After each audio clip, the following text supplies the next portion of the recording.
اپنی کسی بات کو لے کر تو رستے میں کسی نے اس سے ملاقات کی, کہاں جاتے ہو, کہاں قاضی شورے کے دروازے پہ جاتا ہوں, اپنے یہ مسائل لے کے جا رہا ہوں.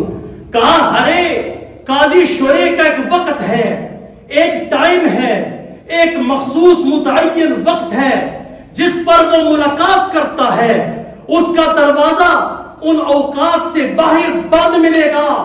جا اس رب کے دربار پہ کہ جس کے دروازے 24 گھنٹوں میں کبھی نہیں بند ہوتے. نعرہ تکبیر. جا اس کے دروازے پہ. امن یجیب المضطر اذا دعا, کہ جو مضطر کی دعا کو قبول کرتا ہے, جو پریشان حال کی دعاؤں کو پورا کرتا ہے. انسان ہاتھ اٹھا کر دعائیں کرتا ہے اپنے رب سے. جا اس کے دروازے پہ جس کا دروازہ کبھی بند نہیں ہوتا. اور انسان اپنے رب کے دروازے پہ جا کے پہنچ کے کہتا ہے فَلَنْ رَدَدْتَ فَأَيُّ بَابٍ نَقْرَعُ, مولا میں گنہگار بھلے صحیح, اے اللہ میرے پلے کچھ بھی نہیں ہے, میرے اللہ میری زندگی اعمال سے خالی ہے. فَلَنْ رَدَدْتَ فَأَيُّ بَابٍ نَقْرَعُ, میرے مالک اگر آج میں آپ کے دروازے پہ آیا ہوں, آپ نے مجھے اس دروازے کا پتہ دیا ہے, آپ نے کہا تھا واللہ الغنی وانتم الفقراء, اللہ غنی ہے تم سب فقیر ہو. آج سوالی تیرے دروازے پہ آیا ہے. فَلَئِنْ رَدَدْتَ فَأَيُّ بَابٍ نَقْرَعُ, جس دروازے کا آپ نے پتہ دیا تھا, مولا یہ گنہگار آج آ گیا تیرے دروازے پر. آج آپ نے اسے اگر رد کر دیا تو میں کس دروازے پہ جاؤں گا؟ فَأَيُّ بَابٍ نَقْرَعُ, اے اللہ میں نے تو اس دروازے کو کھٹکھٹایا ہے جس کا پتہ آپ نے دیا, آپ کے نبی نے دیا, قرآن نے دیا, حدیث نے دیے, حدیث نے ہمیں بتائی. آج میں اس دروازے کا سوالی بنا ہوں. آج اپنے رد کر دیا, میں کس دروازے کو جا کے کھٹکھٹاؤں؟ سبحان اللہ. اللہ اکبر. یہ مشرکین مکہ یہی تو کام کرتے تھے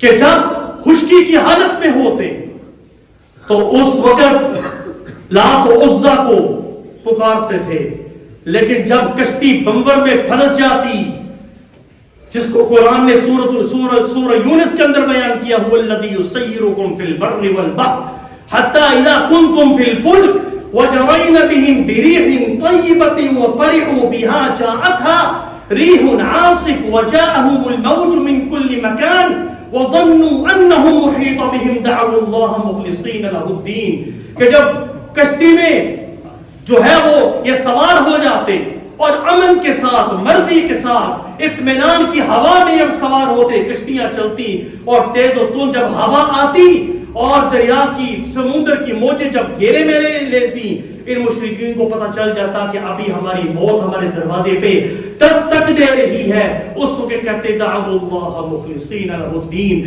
دین کو خالص کرتے ہوئے اللہ رب العزت سے یہ دعائیں مانگتے تھے اور وعدہ کیا کرتے تھے, لئن انجانا من ہذہ لئن انجیتنا من ہذہ لنکونن من الشاکرین, اے اللہ ہمارا وعدہ ہے ان تیز و تند ہواؤں سے اور موجوں سے ہمیں بچا لے تو ہم آپ کے شکر گزار بندے ہوں گے. جب یہ ساحل سمندر پر پہنچتے تو پھر لات و عزا کے پجاری بن جاتے. یہ ہے ان الانسان لربہ لکنود. اللہ اکبر.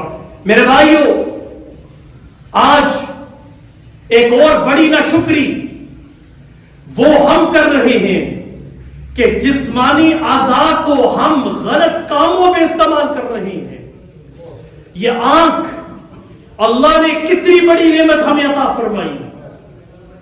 آج سائنسدان یہ بات کہتے ہیں کہ آنکھ اندھیرے میں پھیلتی ہے اور دن میں اجالے میں یہ سکڑتی ہے. اگر یہ دن کو نہ سکڑے آنکھ تو انسان دیکھنے کی قابلیت سے دیکھنے کی قابلیت ختم ہو جائے.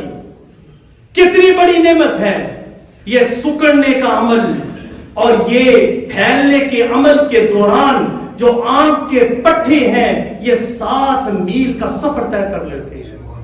اور قرآن نے کیا کہا, قل للمؤمنین یغضوا من ابصارہم, مردوں وقل للمؤمنات یغضضن من ابصارہن, عورتوں کو بھی حکم دیا گیا. لیکن آج افسوس کبھی کبھی جہاں اللہ نے اس نظر کو غیر محرم اور غلط چیزوں کی طرف دیکھنے سے منع فرمایا، وہاں بہت ساری ایسی چیزیں ہیں کہ دیکھنے سے ان کا ثواب بھی ہے۔ آپ صلی اللہ علیہ وسلم نے فرمایا کہ اے صحابہ، اگر کوئی مطیع فرما بردار بیٹا اپنے ماں باپ کو محبت کی نظر سے، اگر باپ کے چہرے کو، ماں کے چہرے کو محبت کی نگاہ سے دیکھے، نوجوانوں اس حدیث کو اپنے سینے میں لکھنا، آج تو اولڈ ہاؤس کے اندر اپنے ماں باپ کو اٹھا کے لے جاتے ہو کہ بابا جی رات کو کھانستے ہیں۔ جس باپ نے، جس ماں نے تمہیں پالا پوسا، تمہاری تربیت کی، تمہیں چلنے کے قابل کیا، تمہیں پڑھنے لکھنے کے قابل کیا، تمہیں معاشرے میں سینہ تان کے چلنے کے قابل کیا، آج وہ باپ اس قابل نہیں ہے کہ اس کو اپنی دونوں ہاتھوں سے اٹھا کے تم اس کی خدمت کر سکو۔ جب وہ بوڑھا ہوا اسے اٹھا کے اولڈ ہاؤس میں جا کے پھینک آئے۔ کچھ شرم کرو، کچھ حیا کرو۔ اللہ، برطانیہ کے اندر ایک ایسا واقعہ میں نے دیکھا اپنی آنکھوں سے، اور میں اپنے بیانات کے اندر کئی مرتبہ یہ سنا چکا ہوں۔ شیفیلڈ میں گیا، وہاں کسی بندے کو وہ کفن دے رہے تھے، میں اندر چلا گیا، میں نے پوچھا یہ صاحب کون ہے جو فوت ہوئے ہیں؟ دل پہ ہاتھ رکھ کے بات سننا، انہوں نے مجھے کہا کہ یہ کوئی ڈاکٹر ہے لندن میں، اس کا یہ باپ ہے، اس نے ہمیں فون کیا ہے، کہا کہ میں بہت بزی ہوں، میرے پاس ٹائم نہیں ہے، میرے باپ کی تجہیز و تکفین وہیں کر دی جائے، میرے پاس ٹائم نہیں ہے کہ میں ادھر کام چھوڑ کے اپنے باپ کی تجہیز و تکفین کے لیے آؤں۔ یاد رکھو، اولڈ ہاؤس کے اندر ماں باپ کو پھینکنے والوں اور ماں باپ پر سینہ تان کے کھڑے ہو جانے والوں، یاد رکھو کہ جس طرح آج تم نے اپنا ماں باپ کے ساتھ جس طرح کا سلوک کرو گے، کل تیار رہنا تمہاری اولاد بھی اس سے بدتر سلوک تمہارے ساتھ کرے گی۔ یہ تاریخ کی سنت ہے کہ تاریخ دوڑاتی ہے اپنے آپ کو۔ تو میں یہ بات کر رہا تھا، آپ صلی اللہ علیہ وسلم نے صحابہ کو فرمایا، اے صحابہ، جو مطیع فرما بردار بیٹا اپنے ماں باپ کو اچھی نگاہ سے دیکھے، محبت کی نگاہ سے دیکھے، ایک حج کا ثواب ملتا ہے۔ صحابہ نے پوچھا، سبحان اللہ بھی کہنا، اور بھیا اس پہ نعرہ لگانا، ابھی نہیں، جب میں بات ختم کروں۔ یہ بھیا کی جو نعرے ہوتے ہیں نا، بڑا مزہ آتا ہے مجھے۔ یہ اس دن جب ہمارا جلسہ ہو رہا تھا، انہوں نے جو نعرے لگائے، کسی کے نعرے میں اتنا دم نہیں تھا جتنا بھیا کے خلوص کا نعرے کا دم تھا۔ اللہ تعالیٰ اس بندے کو زندگی دے، جب بولتا ہے نا سینے، یہ دل کی گہرائیوں سے بات نکلتی ہے۔ اللہ اکبر۔ کہا، ایک صحابی نے پوچھا، اے اللہ کے رسول صلی اللہ علیہ وسلم، اگر ہم یا کوئی بھی اپنے ماں باپ کو محبت کی نگاہ سے دن میں 100 مرتبہ دیکھے، کیا اسے 100 حجوں کا ثواب ملے گا؟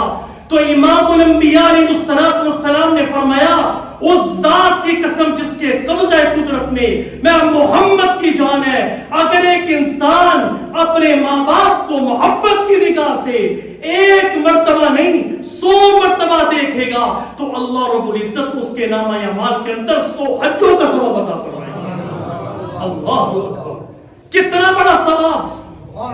آج غیروں کی کلائیوں کو پکڑنے والوں، غیر عورت اپنی گرل فرینڈز کے ہاتھوں کو پکڑ کر بازاروں میں چلنے والوں، اور موبائل فون پر غیر محرموں کے ساتھ گفتگو کرنے والوں، اور نکاح سے باندھنے والوں، آؤ میں تمہیں حدیث سناؤں کہ امام الانبیاء علیہ السلام نے فرمایا کہ جو خاوند اپنے گھر میں داخل ہوا اور اپنی بیوی کو محبت کی نگاہ سے دیکھا، اور اس بیوی نے اپنے خاوند کو محبت کی نگاہ سے دیکھا، تو اللہ رب العزت دونوں کو اپنی نگاہ رحمت سے دیکھتے ہیں۔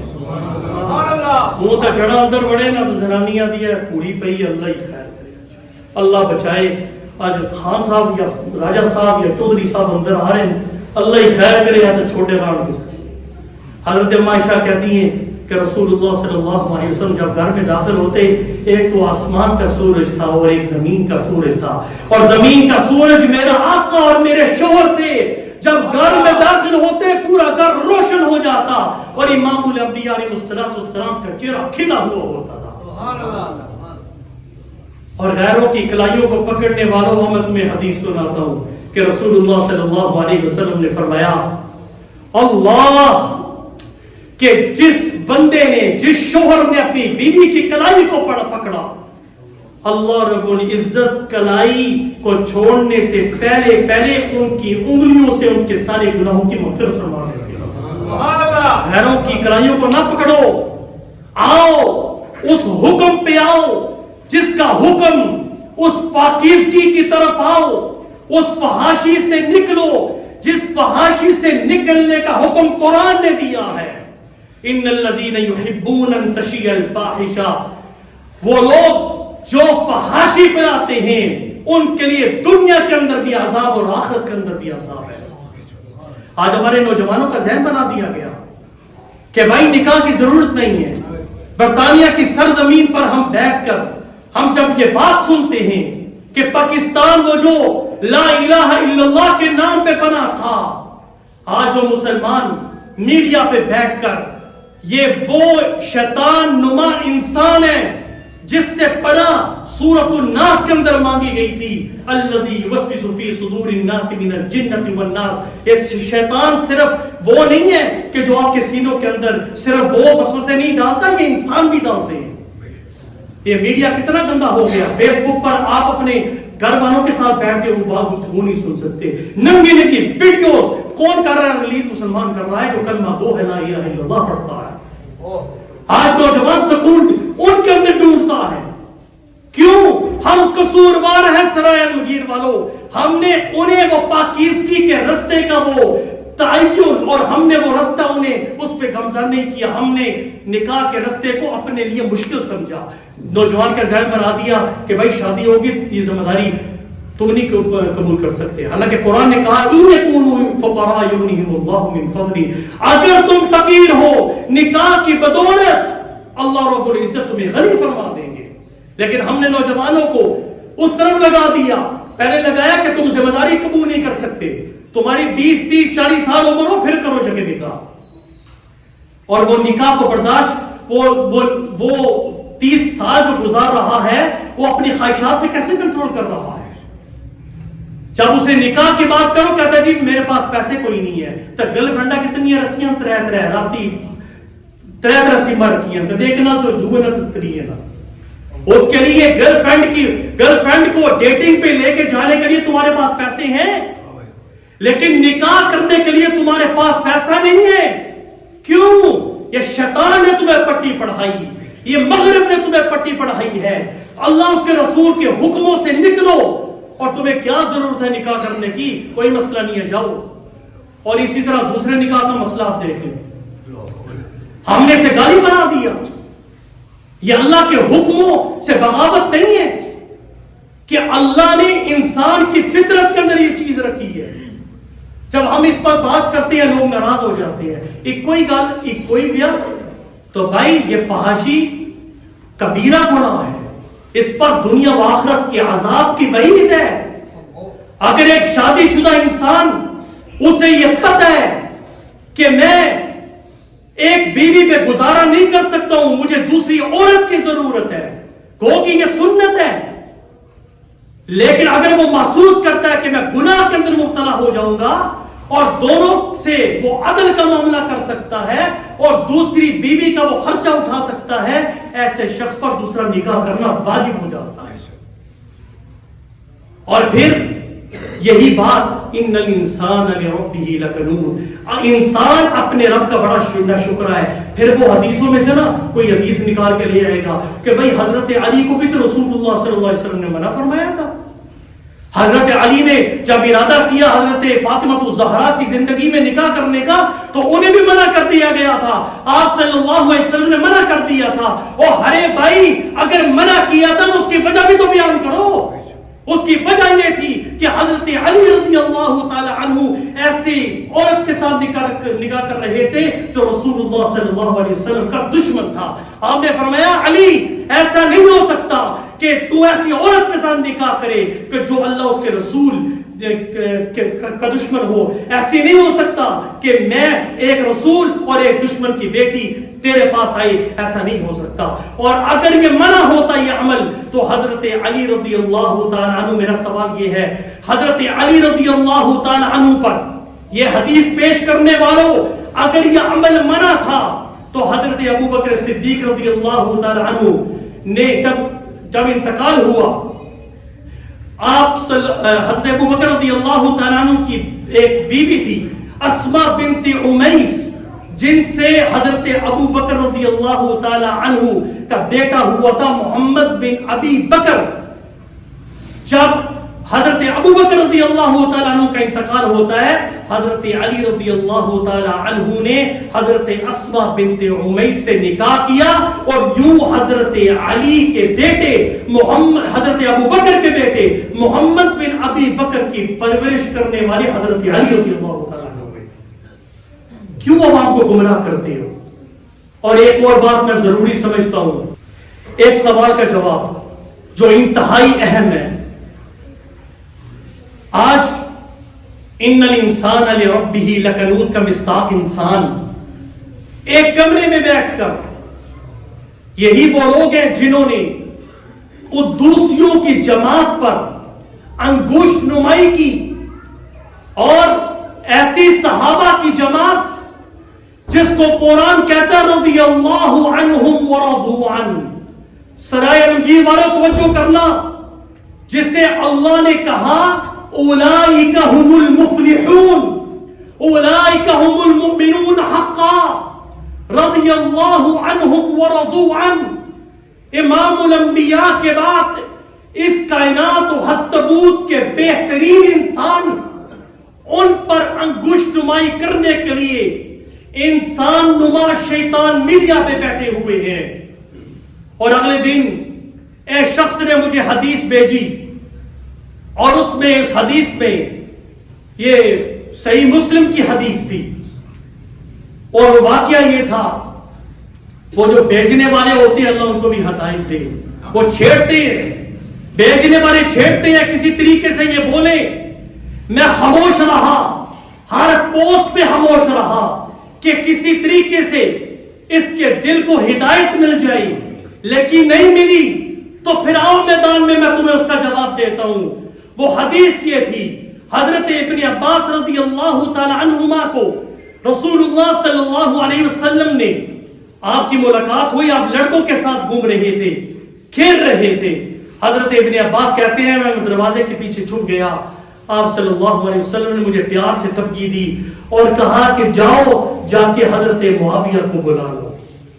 کہتے ہیں کہ میں چلا گیا, میں نے جا کے دیکھا کہ حضرت امیر معاویہ رضی اللہ تعالی عنہ کھانا کھا رہے ہیں. وہ واپس آ گیا, میں نے کہا اللہ کے رسول صلی اللہ علیہ وسلم حضرت معاویہ کھانا کھا رہے ہیں. آپ نے فرمایا جاؤ بلا لو. میں گیا, دیکھا کھانا کھا رہے ہیں, میں واپس موڑ کے میں نے وہی بات کہی. تیسری مرتبہ یہی واقعہ پیش ہے, میں واپس آ گیا اور میں نے کہا کہ اے اللہ کے رسول صلی اللہ علیہ وسلم حضرت معاویہ کھانا کھا رہے ہیں. آپ نے فرمایا کہ اے اللہ کرے کہ اس کا پیٹ کبھی بھرے نہ. اب وہ بیچ رہے ہیں اور نیچے لکھا ہوا ہے کہ رسول اللہ صلی اللہ علیہ وسلم نے حضرت امیر معاویہ رضی اللہ تعالی عنہ کو بددعا دی. سنو, پہلی بات تو یہ ہے کہ آپ صلی اللہ علیہ وسلم نے کئی موقعوں پر اس طرح کے الفاظ تلفظ فرمائے ہیں. امام مسلم رحمت اللہ تعالی علیہ جو مصنف ہے صحیح مسلم کے, وہ اس حدیث کو اس حدیث کے ساتھ لے کے آئے ہیں کہ جس میں حضرت ام سلیم رضی اللہ تعالی عنہا کے پاس ایک یتیم لڑکی تھی اور آپ کی ملاقات ہوتی ہے. آپ نے فرمایا تو بڑی ہو گئی, تو اپنی عمر سے بڑی ہو گئی. آپ نے فرمایا کہ اللہ کرے تو بڑی نہ ہو, تو وہ بھاگتی ہوئی ام سلیم کے پاس پہنچی اور کہنے لگی اے ام سلیم امام الانبیاء علیہ السلام نے میرے لیے بد دعا کی ہے. ام سلیم پردہ کر کے باہر نکل دی ہے, دربار رسالت پہ پہنچی, پوچھا کیا بات ہے اللہ کے رسول آپ نے بد دعا کی تھی؟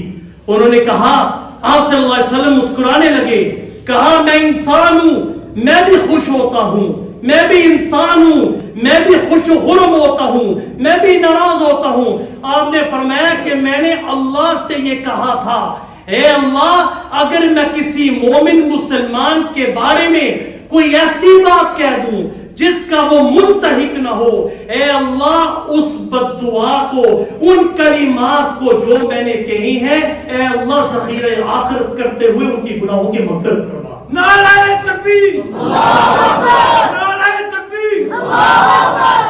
اور امام مسلم علامہ نووی رحمت اللہ تعالی علیہ نے یہ بات کی ہے کہ امام مسلم نے یہ معنی سمجھا ہے, تبھی تو وہ اس حدیث کے ساتھ اس بات کو لے کے آئی ہیں.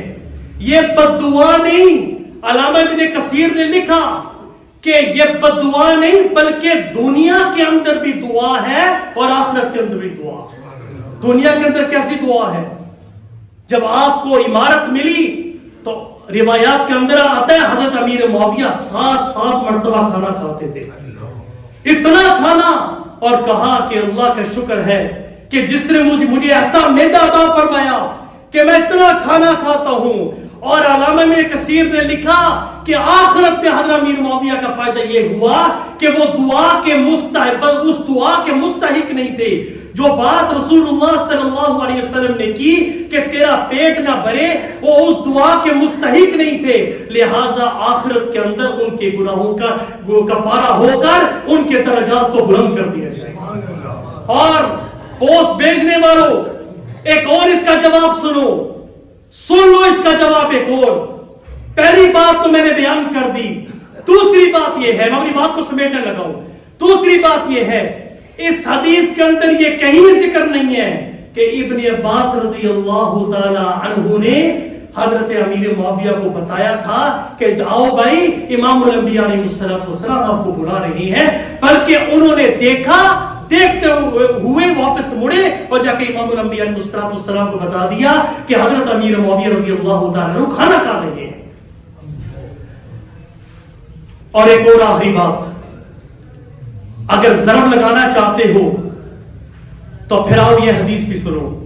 رسول اللہ صلی اللہ علیہ وسلم رات کو تہجد کے وقت اٹھتے ہیں, حضرت فاطمہ الزہرا دروازے پہ دستک دیتے ہیں, دستک دی, علی اور فاطمہ رضی اللہ تعالی عنہما دونوں سو رہے, اور امام الانبیاء علیہ السلام نے فرمایا کیا تم تہجد نہیں پڑھتے ہو؟ تو انہوں نے عذر پیش کیا کہ آنکھ نہیں کھلی یا کوئی اور عذر پیش کیا.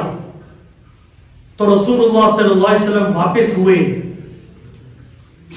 تو آپ اپنی رانوں پہ ایسے ہاتھ مار رہے تھے اور سورۃ الکہف کی آیت پڑھی, وَكَانَ الْإِنسَانُ أَكْثَرَ شَيْءٍ جَدَلًا, انسان بڑا جھگڑالو ہے, اور آپ کہتے ہوئے واپس مڑ گئے. اس حدیث کو, یہ جو حدیث پہلے بیان ہوئی, پوسٹ کرنے والوں اس پر تم نے تبصرہ کر دیا, اس حدیث پر بھی تبصرہ کرو. کیا رسول اللہ صلی اللہ علیہ وسلم کی حکم عدولی کی حضرت فاطمہ الزہرا نے اور حضرت علی نے؟ چونکہ یہ دونوں شخصیات ہمارے ایمان کا حصہ ہیں, ہم یہ کہیں گے کہ تہجد فرض نہیں تھی, نفل نہیں تھی, لہذا اسی وجہ سے وہ اٹھے نہیں ہیں, اور یہی عذر انہوں نے رسول اللہ صلی اللہ علیہ وسلم کے سامنے پیش کیا. عذر تو تم جسارت نہیں کرتے ہو, لیکن حضرت امیر معاویہ پر کیوں جسارت کرتے ہو؟ آؤ حدیث کا ذخیرہ اٹھاؤ. کتنی مرتبہ رسول اللہ صلی اللہ علیہ وسلم نے خطاب کے دوران صحابی کو یہ بات فرمائی کہ تیری ماں گم ہو, تیری ماں گم ہو, تیری ماں تمہیں گم کرے, تجھ پر تیری ماں روئے, تیرا حلق ہاں کلود ہو. کتنی ایسے الفاظ ہیں جو حدیث کے اندر موجود ہیں. یہ تقیہ کلام تھا عرب کا, یہ بددعا نہیں تھی, نہیں تھی, نہیں تھی. اور آخر میں کہتا ہوں, جس کو قرآن نے رضی اللہ عنہم ورضوا عنہ کہہ دیا, جس سے قرآن نے کہہ دیا یہ سچے مومن ہیں. رب کعبہ کی قسم ہے جتنے بھی دجال آ جائیں, جتنے بھی کذاب آ جائیں, جتنے بھی بڑے بڑے لوگ آ جائیں, رب کعبہ کی قسم ہے ساری دنیا کے ولی مل کر بھی, ساری دنیا کے اولیاء مل کر بھی, ساری دنیا کے کتب اور دار مل کر بھی رب کعبہ کی قسم ہے ایک ادنا سے ادنا صحابی کے ہاتھ کے برابر نہیں ہو سکتے. اس لیے کہ سارے صحابہ جنتی ہیں, سارے صحابہ جنتی ہیں. جس کو رب نے جنتی قرار دیا, کائنات کی بہترین بزرگ ہستیاں, تمہاری زبان ہاں کلود ہو, اللہ تمہاری زبان کو بند کر دے. جسے قرآن نے رضی اللہ کہہ دیا, آج میرا ایمان ہے, آج بھی اللہ راضی, اس وقت بھی راضی, اور قیامت کے صبح تک ان کی قبروں پر اللہ کی رحمتوں اور کروڑوں رحمتوں کا اور فضلوں کا نوازشات سے اللہ تعالیٰ ان کی قبروں کو منور فرمائے گا. نعرہ تکبیر, نعرہ صحابہ, ہر صحابی نبی, ہر صحابی نبی. اور آخر میں ایک میسج اپنے نوجوان نسل کے لیے. نوجوانوں, عقل کے ناخن لو, سوچو. پڑھا لکھا طبقہ, آج تو آپ کے پاس ہر چیز موجود ہے, صحابہ پر کم از کم تبرہ تو نہ کرو. اپنی زندگیوں کو دیکھو کہ ہماری حیثیت کیا ہے. ان کے لیے تو آیات اللہ نے قرآن مجید کے اندر نازل کی ہے.